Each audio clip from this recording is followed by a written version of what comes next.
ഒരു കയർ ഉണ്ടാക്കിയ പൂവില്. ഉമ്മാമ, ഉമ്മാമ, എനിക്ക് കയറുതാ. ശാഠ്യം പിടിച്ചു. ഉമ്മാമ, ഞാൻ എവിടുന്നാടാ കയറെടുത്ത് തരേണ്ടത്? ഉമ്മാമ തിരിച്ചു ചോദിച്ചു. എങ്കിൽ ഒരു കെട്ട് ചൂടിക്കയറിന് പൈസ താ. നീ പോയ ചക്ക പോയി കളിക്ക്.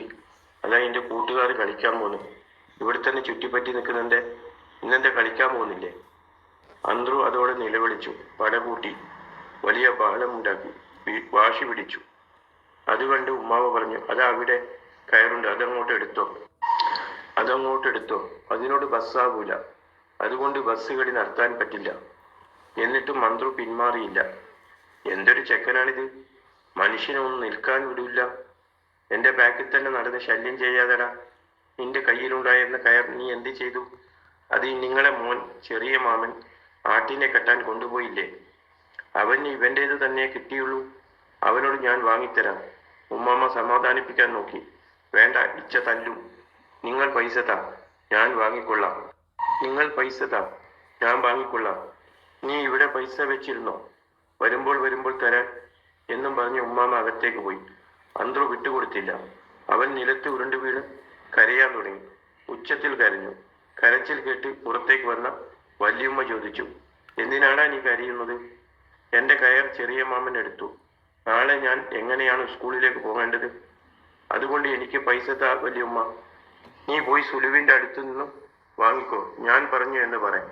അവിടെ ഇഷ്ടം പോലെ കയറുണ്ട്, വലിയുമ്മ പറഞ്ഞു. സുലു ഉമ്മാമാന്റെ മൂത്ത മകളാണ്. ഞാൻ അവിടെ നിന്നില്ല.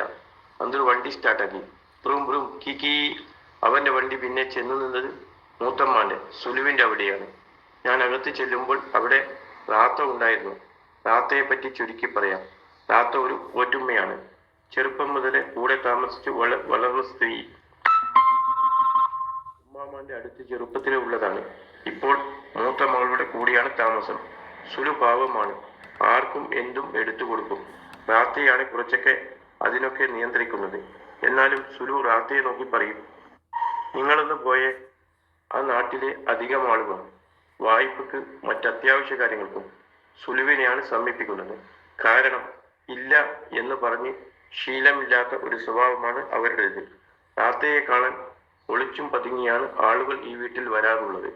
സുലുവിനെ പറ്റിക്കാൻ ചില ആളുകൾ വരുന്നെന്ന് റാത്തയ്ക്ക് കൃത്യമായി അറിയാം. അതുകൊണ്ട് പാത്തും പതുങ്ങിയും റാത്ത എല്ലാം വീക്ഷിക്കും. ചുരുക്കി പറഞ്ഞാൽ റാത്തയാണ് ആ വീട്ടിലെ കാര്യങ്ങളെല്ലാം നോക്കി നടത്തുന്നത്. മറ്റുള്ളവർ കൊടുക്കുന്ന റാത്തയ്ക്ക് എന്തുകൊണ്ടാണ് ഈ കർക്കശകാരിയാകുന്നത്? അവർ സുലുവിനെ പറ്റിക്കുന്നത് കൊണ്ട്. പുറത്തുള്ളവർ വന്നാൽ മാത്രം റാത്ത കൂടുതൽ ശ്രദ്ധിക്കും.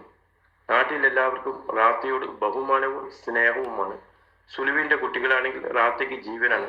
ഞാൻ ചെന്നപ്പോൾ റാത്ത അവിടെ ഉണ്ടായിരുന്നു. ഞാൻ അവരെ നോക്കി ഒന്ന് പുഞ്ചിരിച്ചു. മൂത്തമ്മയുടെ അടുത്തേക്ക് ചെന്നു. മൂത്തമ്മ, എനിക്ക് കുറച്ച് കയറ് വേണം. ഉമ്മാമ പറഞ്ഞയച്ചതാണ്. മുറ്റത്തെ എന്തെങ്കിലും ചുവട്ടിൽ കയറിയിരിക്കുന്നത് എടുത്തോ. വേറെയില്ല, വാങ്ങിയാൽ കൊടുത്തേക്കാം എന്ന് ഉമ്മയോട് പറയണം. അയല് കെട്ടാനാണോ? അലക്കിയ തുണികൾ ഉണക്കാനിടുന്ന കയറ് കെട്ടാൻ?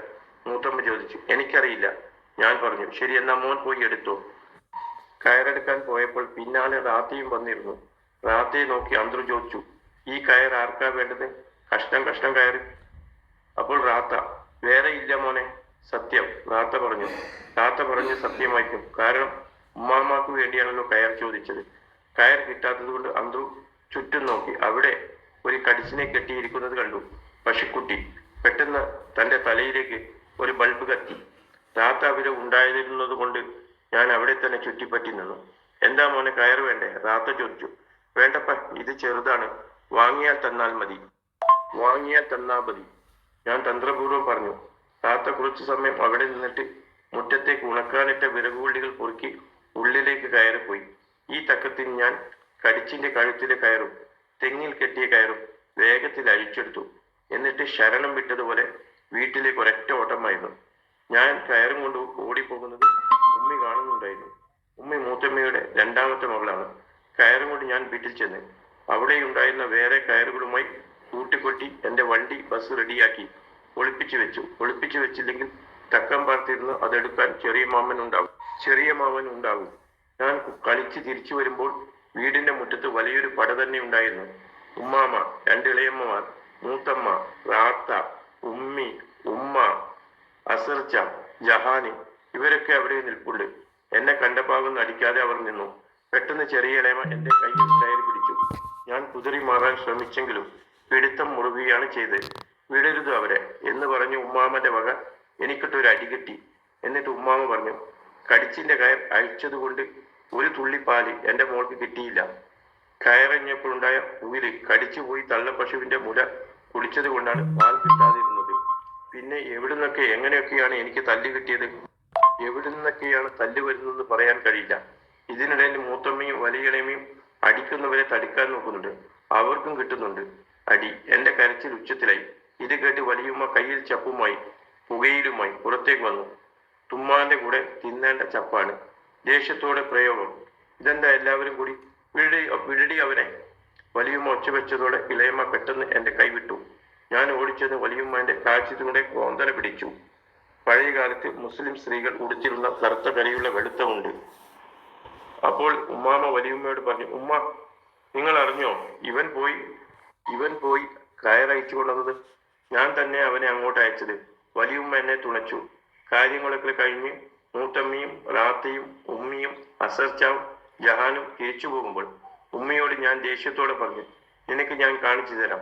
അവൾ അത് കേട്ട് എനിക്ക് കൊഞ്ഞനും കുത്തി മുഖം കൊട്ടി കളിയാക്കി കാണിച്ചു. ബാക്കിയുള്ളവർ വീട്ടിനകത്തേക്ക് കയറിപ്പോയി. എനിക്ക് നന്നായി അറിയാം ഇത് ഉമ്മിയാണ് പറഞ്ഞു കൊടുത്തതെന്ന്. ഞാൻ കരഞ്ഞുകൊണ്ട് നിൽക്കുമ്പോൾ വലിയമ്മ പോട്ടുമോനെ പോട്ട് എന്നും പറഞ്ഞ് അരയിലെ സഞ്ചിയിൽ നിന്ന് 3 പൈസ എടുത്ത് എന്റെ കയ്യിൽ തന്നു. പോയി മോൻ മുട്ടായി വാങ്ങി തിന്നു. എനിക്ക് അടികിട്ടിയ ഭാഗങ്ങളൊക്കെ നന്നായി വേദനിക്കുന്നുണ്ടായിരുന്നു. അല്പം കഴിഞ്ഞപ്പോൾ ചെറിയ ഇളയമ്മ പുറത്തേക്ക് വന്നു. അവിടെ ഉണക്കാനിട്ട ഒരു മട്ടൽ, തെങ്ങിന്റെ ഉണങ്ങിയ മട്ടൽ പട്ട എടുത്തു ഒറ്റ ഏറ് കൊടുത്തു. എന്നിട്ട് ഞാൻ നേരെ ഓടിയത് മൂത്തമ്മയുടെ അവിടേക്കാണ്. ഉമ്മിയെ തിരിഞ്ഞ്, പക്ഷെ അവിടെ ഉമ്മിയെ കണ്ടില്ല. അന്തൂർ മനഃപൂർവ്വം പുറത്തു വെച്ച് തന്നെ ഉച്ചത്തിൽ കരയാൻ തുടങ്ങി. റാത്തയും മൂത്തമ്മയും കരച്ചിൽ കേട്ട് പുറത്തു വന്നു. മൂത്തമ്മ സങ്കടത്തോടെ പറഞ്ഞു, പോട്ടുമോനെ, നീ അങ്ങനെ ചെയ്യാൻ പാടില്ലായിരുന്നല്ലോ. എന്നാലും തല്ലുന്നതിന് ഒരു അതിരില്ലേ എന്നും പറഞ്ഞ് തന്റെ സഞ്ചിയിൽ നിന്നും എനിക്ക് 3 പൈസ കൂടി എടുത്തു തന്നു. മോൻ പോയിക്കോ, മൂത്തമ്മ പറഞ്ഞു. നേരം മോന്തിയായി, സന്ധ്യയായി. ഞാൻ ആ 6 പൈസയുമായി തിരികെ വരുമ്പോൾ റാത്ത അകത്തിരുന്ന് പറയുന്നുണ്ടായിരുന്നു, ഇവർ തന്നെയാണ് പിള്ളേരെ വെടക്കാക്കുന്നത്, വഷളാക്കുന്നത്, ചീത്തയാക്കുന്നത്. അടുത്തേക്ക് ചെന്നെങ്കിലും അകത്തേക്ക് കയറാതെ പുറത്തു നിന്നു. ഭയം കൊണ്ട് ഉപ്പുപ്പ വരുന്നതും കാത്തു നിന്നു. കാരണം ചെറിയളമയെ എറിഞ്ഞിട്ട് വരുന്ന വഴിയാണ്. ഉപ്പുപ്പ വരുന്നതിന് ശേഷമാണ് ഞാൻ ഉപ്പുപ്പാന്റെ കൂടെ ധൈര്യത്തോടു കൂടി അകത്ത് കയറിയത്. അടി വന്ന വഴിയേ, അയ്യോ അയ്യയ്യേ ശുഭം.